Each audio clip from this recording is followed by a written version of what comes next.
everyone. Welcome back to Granny's Place. I'm so glad you could come today. I know that our seasons have started to change. I bet you've noticed that too. The days are a little bit shorter. Um, my sunflowers are blooming and the birds are enjoying that. Let's see. I did see a hummingbird this week, so it's kind of an in-between time. There's a lot of summer flowers that are still blooming, but also we see things like cattails and some of the leaves are changing. Another big change is that you're probably headed back to school. And that's an exciting time too because you get to see your friends, you get to meet your new teachers, you get to enjoy recess with your friends and learn a lot of new subjects. Well, hopefully you're also having story time at school. I'm sure you are. Some of you are learning to read. Some of you probably just like to listen to stories. So let's have some story time right now together. I found this book and it reminds me of my grandchildren. They love to go out on the lake in a boat. This book is called Boating.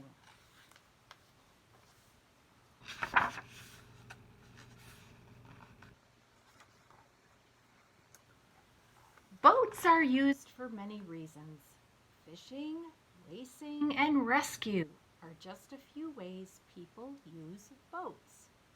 But most people go boating just for the fun of it. Boats come in many shapes and sizes. Kayaks are small and are made for one or two people. Yachts are big boats that can carry several people. There are even houseboats that some people live on or stay on when they go on a vacation on a lake or a river. All boats have a bow. Here's the bow. That's in front. Or a stern, which is in the back. When you are in a boat and facing the bow, the left side is the port and facing the right side is called the starboard.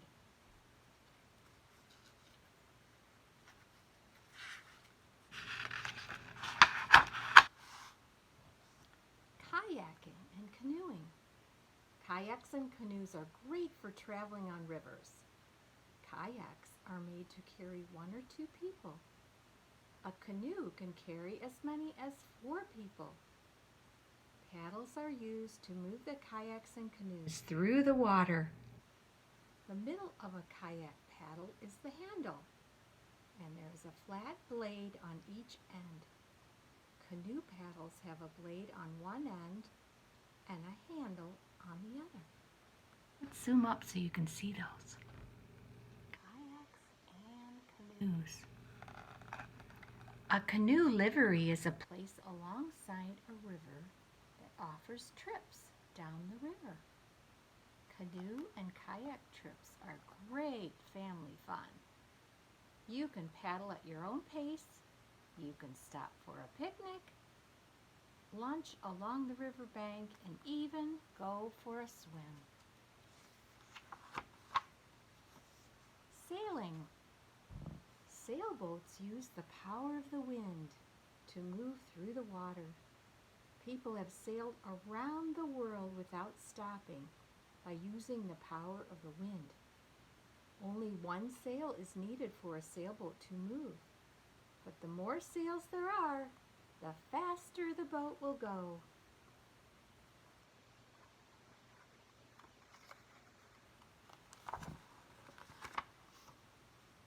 White water rafting. Oh, doesn't that look exciting? That's a great way to explore mountain rivers, and it's fun for people who like adventure. White water is fast-moving water. Rafts often need to be directed around the rocks, trees, and the swirling water holes. Rafts are made of inflated rubber. And like canoes, They are moved with paddles. Usually, a team of people paddle a raft together. While water rafting can be challenging and rough at times, the rafters always wear helmets and life jackets.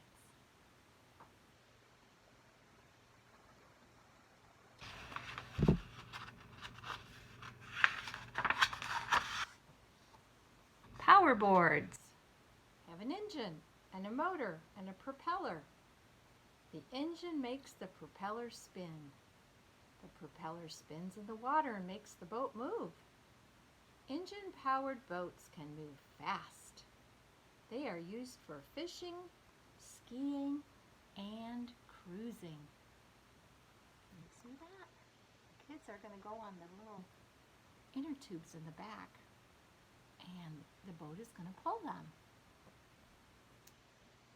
This airboat is cruising across the lake. An airboat is also a powerboat. It has a giant propeller. Instead of spinning in the water, an airboat's propeller is made to spin in the air. An airboat's propeller is always inside a steel cage for safety. Can you see that propeller? It's outside the water.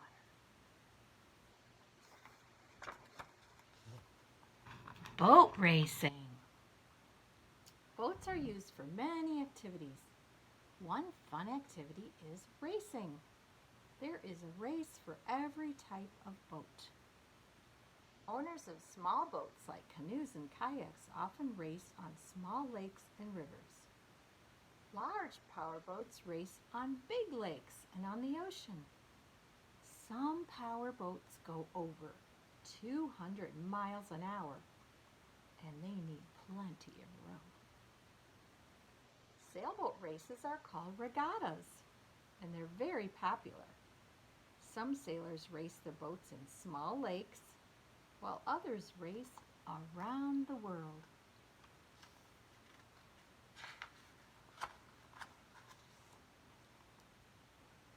The compass and the anchor. When you are on a river, lake, or ocean, there are no roadsides to help you find your way. A compass next to the wheel can help you guide the boat. Boat captains travel the world safely with the help of a compass. An anchor. Can you say anchor? That's used to keep the boat from drifting when you found a place to stop. It's attached to the boat with a rope or a chain. When dropped overboard, it keeps the boat in place with its weight or by catching on the sandy bottom. Rules of the water. Boaters must follow the rules of the water, like car drivers must follow the rules of the road. Boating rules help keep the water safe for everyone. The best way to learn about boating is to take a safe boating course. Boating courses teach boating skills, like how to navigate a boat, operate a radio, and avoid crashes.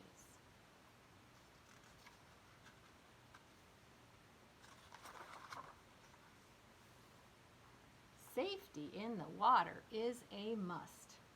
You can stay safe and enjoy your time on the water by practicing these rules.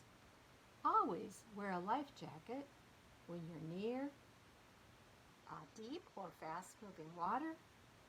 Watch for the approaching bad weather. Don't get caught in a dangerous storm. Carry a first aid kit that includes sunscreen and insect repellent. And be careful when you handle fishing gear and fish, such as catfish. They have sharp spines. Beware of other boaters around you and follow all the boating rules. Most importantly, always let someone know where you will be boating and when you expect to return. They look happy to be out on their boat. And they're going to try to follow the rules, I'm sure. And here's someone on a yacht. That's the last picture in the book. What a wonderful time they're having. Well, thank you for listening to my boating book. Boating, it's not a story, but it's a good book about all the things we should remember if we're on a boat. Okay, summer's drawing to a close, but I want to read you a story that these are things that happen in the summer. This one is called The Tiny Seed by Eric Carle.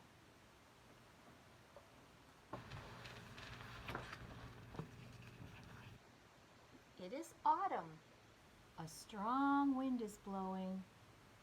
It blows flower seeds high in the air and carries them far across the land. One of the seeds is tiny, smaller than any of the others. Will it be able to keep up with the others? Where are they all going? Do you see the tiny seed?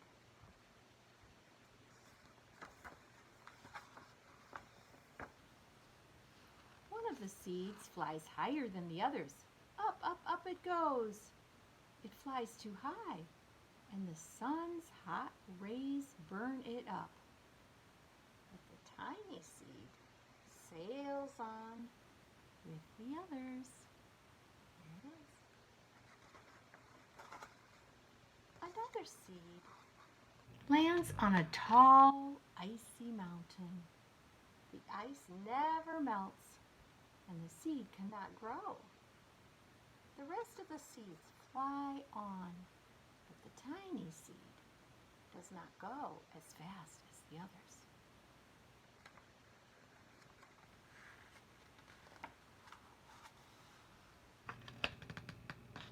Now they fly over the ocean.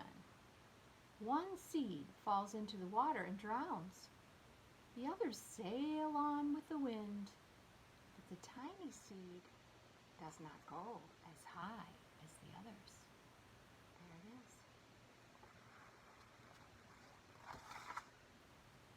One seed drifts down onto the desert.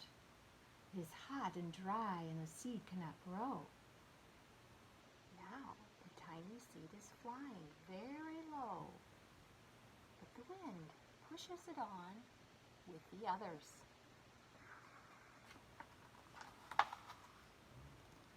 Finally, the wind stops and the seeds fall gently down on the ground. A bird comes by and eats one seed. The tiny seed is not eaten. It is so small that the bird does not see it. And there it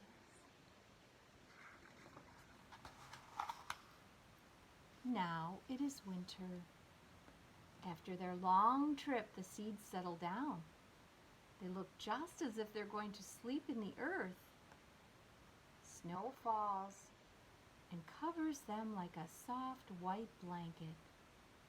A hungry mouse that also lives in the ground eats a seed for his lunch. Do you see him there? But the tiny seed lies very still, and the mouse does not see it. There it is.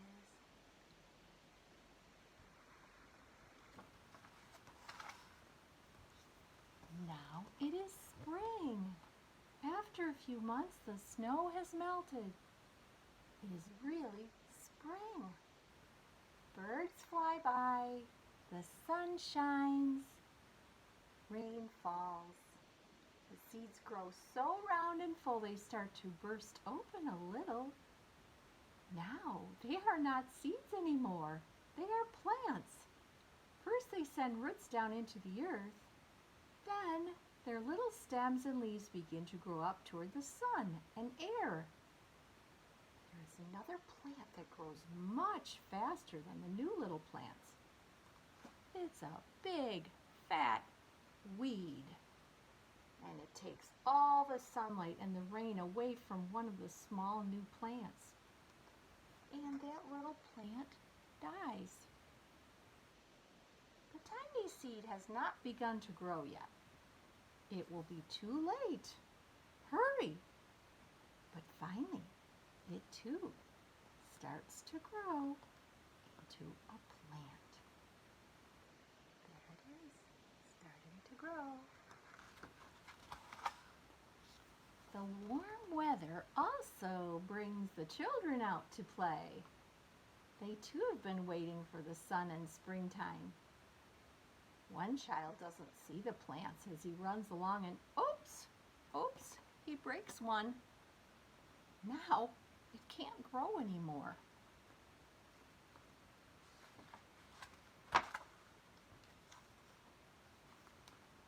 The tiny plant that grew from the tiny seed is growing fast, but its neighbor grows even faster. Before the tiny plant has 3 leaves, the other plant has 7. And look, a bud, and now even a flower. And there's the little plant. But what is happening? First there are footsteps. Then a shadow looms over them. Then a hand reaches down and breaks off the flower.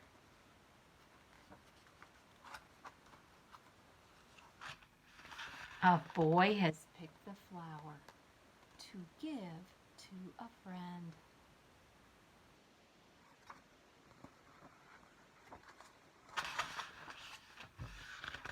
It is summer. Now the tiny plant from the tiny seed is all alone. It grows on and it doesn't stop. The sun shines on it and the rain waters it. It has many leaves. It grows taller and taller. It's taller than the people. It's taller than the trees. It's taller than the houses. And now a flower grows on it. People come from far and near to look at this flower. It is the tallest flower they have ever seen. It's a giant flower.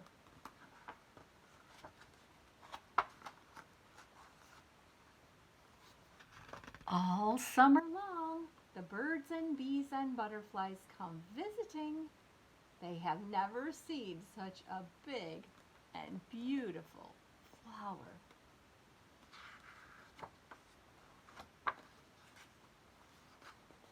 Now it's autumn or fall again. The days grow shorter, the nights grow cooler, and the wind carries yellow and red leaves past the flower. Some petals drop from the giant flower, and they sail along with the bright leaves over the land and down to the ground.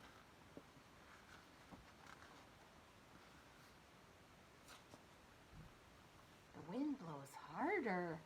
The flower has lost almost all of its petals. It sways and bends away from the wind. But the wind grows stronger and shakes the flower. Once more the wind shakes the flower, and this time the flower's seed pod opens. Out come many tiny seeds that quickly sail far away on the wind. The end. I hope you enjoyed that story as much as I did.